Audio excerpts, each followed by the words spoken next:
कोल्हापूर महापालिका निवडणुकीच्या निमित्तानं आमदार सतेज पाटील अनेक घोषणा करत आहेत, पण त्यासाठी आवश्यक असलेला निधी ते कुठून आणणार? कारण गल्लीपासून दिल्लीपर्यंत कुठेही काँग्रेसची सत्ता नाही, असा सवाल नामदार हसन मुश्रीफ यांनी उपस्थित केलाय।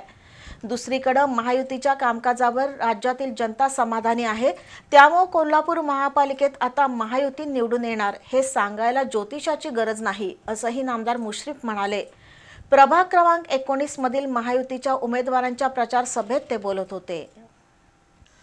कोल्हापूर महापालिकेच्या प्रभाग क्रमांक 19 मध्ये राहुल चिकोडे, मानसी लोडगे, रेणू माने, विजयसिंह खाडे पाटील हे चौघे महायुतीचे उमेदवार निवडणूक रिंगणात आहेत।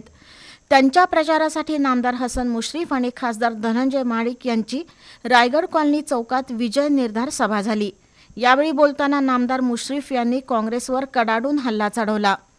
केंद्रात आणि राज्यात काँग्रेसची कुठेही सत्ता नसताना आमदार सतेज पाटील कोट्यावधी रुपयांच्या विकास निधीच्या गप्पा कशा काय मारू शकतात, असा सवाल नामदार मुश्रीफ यांनी उपस्थित केला।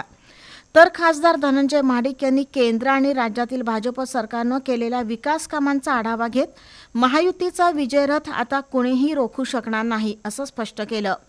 यावेळी युवराज माने, सुनील पाटील, अप्पा लाड, महेश पाटील, मनोज नलावडे यांच्यासह मान्यवर उपस्थित होते।